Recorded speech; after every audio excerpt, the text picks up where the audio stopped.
হযরত বিলাল রাদিয়াল্লাহু তাআলা আনহু কি ছিলেন বলেন? একজন গোলাম ছিলেন, কুচরি ছিলেন, চেহারাও ভালো ছিল না, ঠোঁটটা ছিল মোটা, জিহ্বা ছিল খাটো, কথা ভালো করে বলতে পারতেন না।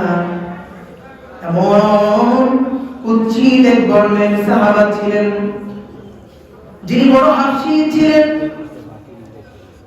একেবারে কালো ছিলেন। তৎকালীন সময়ের কাফিরদের বড় লিডার উমাইয়া বিন খালফের গোলাম ছিলেন।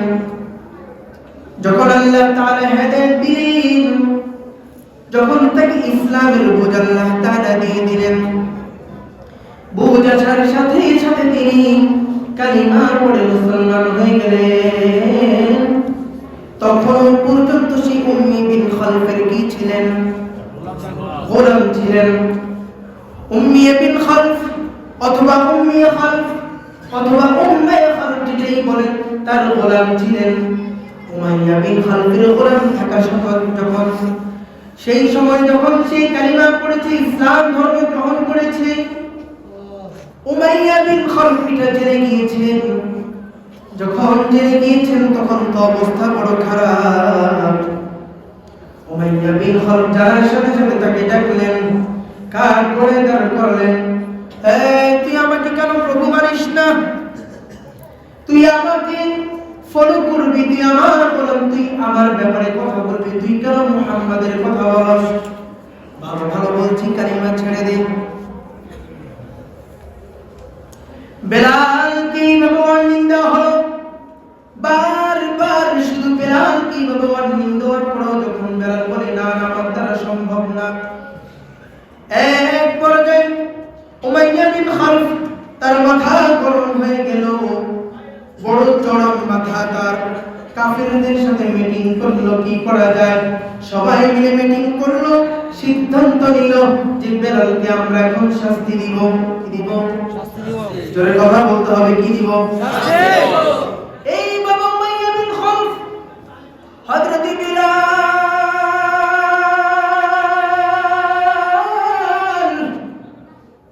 আল্লাহর নামে জিকির করে, সেই যখন নবী মুহাম্মদের নাম জপে, উমাইয়া বিন খালফ বড় হতাশ হয়ে গেল, আর তাকে শাস্তি দেওয়া শুরু করলো। পায়ের মধ্যে বেড়ি লাগিয়ে দিল, হাতের মধ্যে শিকল লাগিয়ে দিল, এইভাবে তাকে আক্রাও করলো, প্রাক্রাও করলো, করার উপরে তাকে টেনে হেঁচড়ে নিয়ে গেল।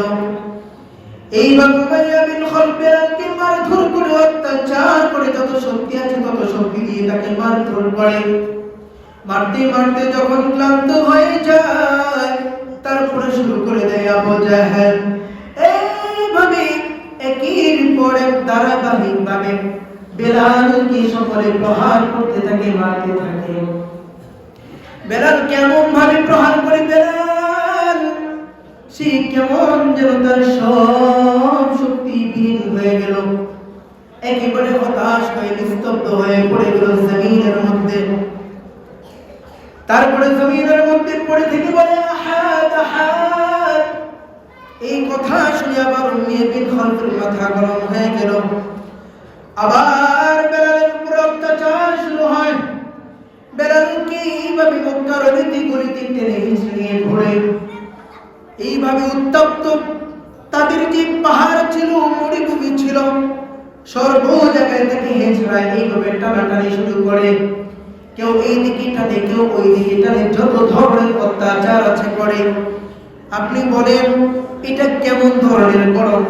মরুভূমি তো এত পরিমাণ গরম, বর্তমানে যারা আছে তারা আমাকে অনেকেই বলে যে এটা এত পরিমাণ উত্তপ্ত যে ডিম ছেড়ে দিলে মনে হয় ভুনা হবে বা ভাজা হয়ে যাবে, এত পরিমাণ গরম। তখনকার সময় তো গরম আরো বেশি ছিল। তখনকার সময়ে, এখন তো রৌদ্রের যে তাপমাত্রা এটা অনেক কমে গেছে। এইভাবে বেলালকে অত্যাচার করা হয়, বেলালকে এইভাবে শাস্তি দেওয়া হয়। বেলাল শুধু কান্না করবে যে এই শক্তিটুকু নাই, চোখের পানি পড়ে, শরীর থেকে রক্ত ঝরে, আর বলে আহাদ আহাদ বলে চিৎকার করে, এর থেকে বেশি কিছু আর বলতে পারে না। এইভাবে হযরত বিলাল আল্লাহর নাম বারবার যখন জপতে থাকে, একটা পর্যায়ে হযরত আবু বকরের চোখে পড়ে। হযরত আবু বকর দেখি তাকে ক্রয় করে নিয়ে তাকে উমাইয়া বিন খালদ থেকে আজাদ করে দেয়। উমাইয়া বিন খালদ থেকে আজাদ করে দেওয়ার পরে মুহাম্মদুর রাসূলুল্লাহ সাল্লাল্লাহু আলাইহি ওয়াসাল্লামের দরবারে তাকে নিয়ে যায়।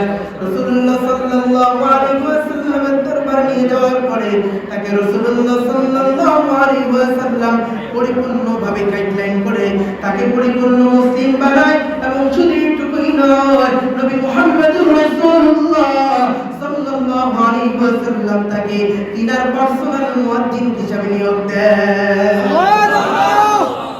তাহলে হেদায়েত যদি আল্লাহ তাআলা দেন, এইভাবেই দেন। এ ভাই, রাসূল যখন দুনিয়া থেকে হঠাৎ করে যখন বিদায় নিয়ে যায়, রাসূল যখন দুনিয়াতে নাই, দিলটাকে বড় নরম করে দেন ভাই আমার, দিলটাকে নরম করে দেন। চোখটা বন্ধ করে দিয়ে কতগুলো শুনুন আর ভাবুন, রাসূল আবার দুনিয়ায় নাই, রাসূল দুনিয়া থেকে চলে গিয়েছে। মক্কার চারিদিকে মানুষগুলো এমন ভাবে কান্নায় ভরপুর, কেমন যেন আকাশ পাতাল সবকিছু প্রফুল্লিত, এত পরিমাণ কান্না।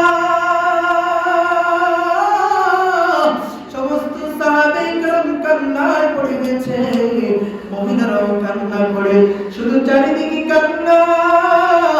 আর রাসূল বুঝি দুনিয়াতে নাই, রাসূল বুঝি দুনিয়া থেকে চলে গিয়েছে। সকলের চোখের পানি।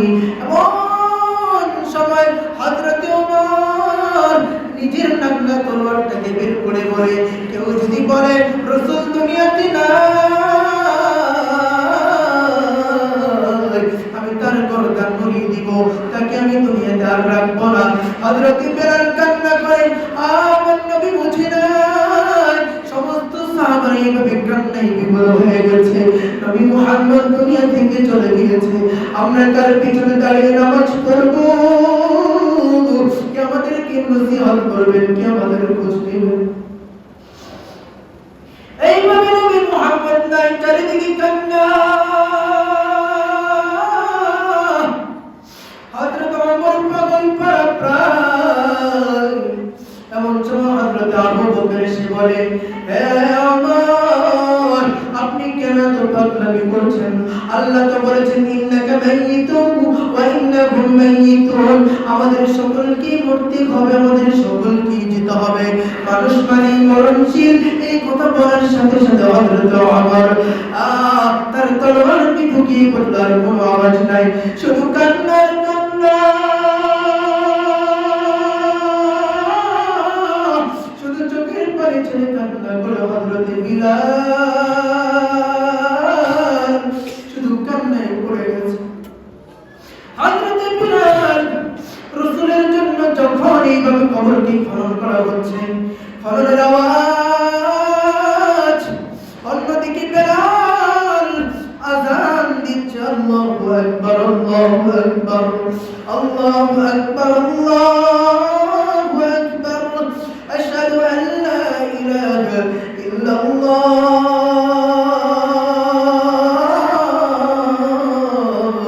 এইভাবে বিলাল যখন আযান দিচ্ছে, তখন আশহাদু আন্না মুহাম্মাদার রাসূলুল্লাহ পর্যন্ত গিয়ে পৌঁছেছে।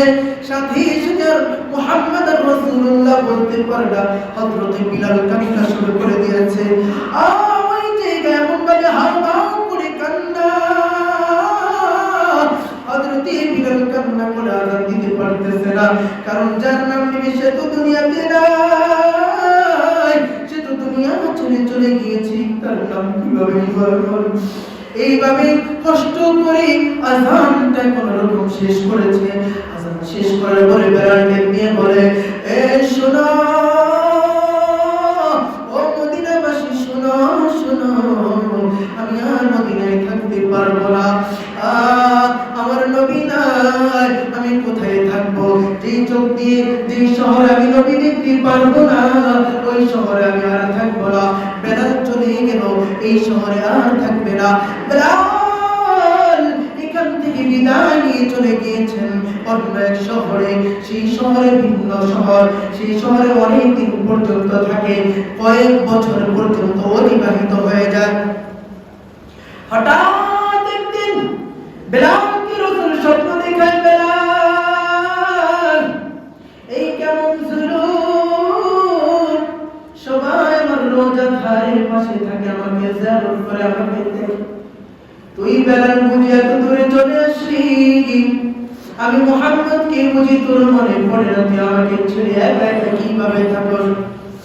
এইভাবে বেলালকে যখন স্বপ্ন দেখায়, বেলাল সাথে সাথে ঘুম থেকে লাফিয়ে উঠে তার স্ত্রীকে বলে, ওরে আমার প্রিয়তম স্ত্রী শোনো, আমার নবী স্বপ্ন দেখিয়েছেন আমি এখানে আর থাকতে পারবো না, চলো আমরা মদিনাতে যাই, নবীর রওজা ধারের সামনে গিয়ে দাঁড়িয়ে সালাম দেব। আবার বেলাল দীর্ঘ সময় পরে আবার মদিনায় হাজির হয়েছে। মদিনায় আসার পরে সবাই বেলালকে দেখে কান্না ভূমি খেয়ে পড়েছে। ওরে বেলাল বুঝি তুই আসলি? জানো বেলাল, এই মদিনাতে এখন আর বেলালের সুর আজান হয় না, এখন আমরা রাসূলের সেই রেখে যাওয়া মুয়াজ্জিনের আজানের ধ্বনি শুনতে পাই না। সব মানুষগুলো বেলালকে দেখে কান্নায় বিভোর, কারণ বেলাল এসেছে যে মনে হয় নবী আবার এসেছে, নবীর স্মৃতি যেন মদিনায় হুমড়ি খেয়ে পড়েছে। বেলাল আসার পরে নবীর রওজার সামনে দাঁড়িয়ে দাঁড়িয়ে সালাম পেশ করে, দুরূদ পড়ে, নবীকে সালাম দেয়। এবার সব মদিনার লোকগুলো একত্রিত হয়ে বেলালকে বলে, বেলাল তুমি আজকে আযান দাও, তোমার আযান আমরা শুনতে চাই, নবীর স্মৃতি আবার নতুন করে আমরা দেখতে চাই, নবীর রেখে যাওয়া মুয়াজ্জিনের ধ্বনিতে, মুয়াজ্জিনের কণ্ঠে আমরা আযান শুনতে চাই, বেলাল তুমি আযান দাও। বেলাল বলে, না না আমি দিব না, আমি আযান দিতে পারবো না। সব মানুষগুলো আবার একত্রিত হয়ে সিদ্ধান্ত নিল, বুঝছি এইভাবে বেলাল আযান দিবে না, চলো আমরা হাসান হোসেনের কাছে যাই, কারণ হাসান হোসেনের চেহারা আমার রাসূলের চেহারার সাথে মিলে যায়। সুবহানাল্লাহ। বেলাল যখন হাসান হোসেন যখন নির্দেশ দিবে তখন সে আর না করতে পারবে না, সে আযান দেওয়ার জন্য তৈরি হয়ে যাবে, কারণ তার চেহারা তো নবীর সাথে মিল। ওই দিকে তাকাইয়া বেলাল কিন্তু না করবে না, বেলাল আযান দিয়ে দিবে। যখন হাসান হোসেন আসলো আর কি করলো, পেশ করলো, বেলাল তুমি আযান দাও। এবার বেলাল বলে, হ্যাঁ আমি আযান দিব। মদিনা থেকে এবার বেলালের কণ্ঠে আওয়াজ, আযানের শব্দ যখন ভেসে আসলো, আল্লাহু আকবার, আল্লাহু আকবার, আশহাদু আন লা ইলাহা ইল্লাল্লাহ, আশহাদু আন লা ইলাহা ইল্লাল্লাহ। এইভাবে বেলালের আওয়াজ যখন চারিদিকে ছড়িয়ে পড়লো, মানুষ সবাই ঝাঁকে ঝাঁকে চলে আসতে লাগলো। ওরে বেলাল, তুই নবী মারা যাওয়ার পরে, নবী দুনিয়া থেকে চলে যাওয়ার পরে কোথায় হারিয়ে গিয়েছিলি? আজকে মনে হয় নবী মুহাম্মদ ইমামতি করবে, মানুষের বিগলিত হৃদয়, নরম হৃদয়ের ভাষা যে মুহাম্মদ মনে হয় নামাজে দাঁড়াবে। বাচ্চারা নতুন কাপড় পরে মসজিদে নববীর সামনে হাজির হয়ে গেছে, মহিলারা বোরকা পরে চলে আসছে, পুরুষরা নতুন কাপড় পরে সবাই মদিনা মুনাওয়ারায় হাজির। আজকে বুঝি নবী মুহাম্মদ আবার নামাজ পড়াবে, কারণ বেলাল তো আযান দিয়েছে, বেলাল তো আযান দিয়েছে। মায়ের কোলের সন্তান ডেকে ডেকে বলে, মা আজকে বুঝি বেলাল আযান দিয়েছে, নবী বুঝি নামাজ পড়াবে। আমরা তাদের কত ভালোবাসা, বেলালের আযানে তারা বিগলিত হয়ে গেছে। সমস্ত মানুষগুলো ওদিন আবার মদিনা মুনাওয়ারায় একত্রিত হয়ে সালাত আদায় করেছে। সুবহানাল্লাহ। এই তাদের প্রেম, এই তাদের ভালোবাসা, এই ছিল তাদের ভালোবাসা। কোথায় গোলাম ছিল সেই ওয়াহশী, কোথায় ছিল সেই বেলাল কোথায় ছিল, সেই ওমর কোথায় ছিল? আল্লাহ তাআলা তাদেরকে টেনে টেনে ইসলামের সুশীতল ছায়া করে দিয়েছে। আজকে তারা আমাদের ইতিহাস হিসেবে রচিত হয়ে গেছে। সোনালী যুগের স্বর্ণরূপী মানুষ তারা হয়ে গেছে। আমাদের আদর্শের রূপরেখা তারা বলে গেছে। তাহলে এটি হচ্ছে হেদায়েতের নমুনা ভাই। এই যে আমাদের জিন্দেগি আমরা এইভাবে পার করে দিচ্ছি, এখান থেকে বুঝেন হযরত ওমর কি ছিল না, হযরত আবু বকরের কি ছিল না, অথচ ইসলামের এই যখন ইসলাম ধর্ম গ্রহণ করলেন তখন তারা সব কিছু ছেড়ে দিলেন। সব কিছু ছেড়ে দিয়ে ইসলামের জন্য তারা সব কিছু কোরবান করে দিলেন। এই ছিল নবী প্রেম, নবী ভালোবাসা। তো ভাই, আজ এই মজলিস তোমাদেরকে শিক্ষা দিতে চাচ্ছে, সমস্ত উল্টা পাল্টা যত কুকর্ম আছে এগুলোকে পরিহার করো। বাবাই খাওয়াইতে পারবে না, লালন পালন করতে পারবে না, দুনিয়ার কেউ তোমাকে লালন পালন করতে পারবে না, রিজিক দিতে পারবে না, একমাত্র দিবে কি? চিল্লায় বলো আল্লাহ, চিল্লায় বলো আল্লাহ। আমাদের মালিক কে? বলো আল্লাহ, জোরে চিল্লায় বলো আল্লাহ। আমাদের মালিক কে? বলো আল্লাহ। আমাদের সৃষ্টিকর্তাকে বলো আল্লাহ। আল্লাহ তো তোমাকে আমাকে বারবার ডাকে। এই রজনীর কথা আল্লাহ ঘোষণা করে দিয়ে বলে, আজকে আমি তোদেরকে রহমত দিতে চাই। কে আছো কোথায়? যে যত গুনাহ করো না কেন আমার কাছে বলো। আর জীবনে শিরক করবে না, আর জীবনে চুরি ডাকাতি করবে না, আর জীবনে ফাহিশা কাজ করবে না, আর জীবনে জিনা করবে না, কোনো উল্টা পাল্টা কাজে জড়িত হবে না। এমন প্রতিশ্রুতি নিয়ে যদি আমি মালিকের কাছে তওবা করো, আমি আল্লাহ তোমাদেরকে মাফ করে দিব। এই কারণে এই রজনীতে নামাজ পড়ে পড়ে আমার মা বোনরা যারা আছে সকলে নামাজ পড়ে পড়ে আল্লাহর কাছে কান্নাকাটি করবো। আল্লাহকে বলবো, আল্লাহ আমরা তো তোমারই বান্দা, আমরা তো বড় তাই, আমরা বড় দুর্বল, তুমি আমাদেরকে দুর্বল করে বানিয়েছো। তুমি বলেছো খলিকাল ইনসানা দাঈফা, আমরা বড়ই দুর্বল, আমাদের মধ্যে সেই শক্তি নেই যে আমরা ভালো করে কিছু করবো। তোমার রহমত দ্বারা আমাদেরকে আবার তৈরি করে দাও। আমরা যদি নতুন করে ঈমানকে আবার নবায়ন করে তোমার কাছে তওবা করে করে মাফ করে নিয়ে নতুন ভাবে নিজেকে সূচনা করে নতুন ভাবে মুসলিমের কাতার আবার ঢুকিয়ে এইভাবে যেন তোমার দরবার পর্যন্ত নিজেকে কবুল করতে পারি, এইভাবে দোয়া করবো ইনশাআল্লাহ।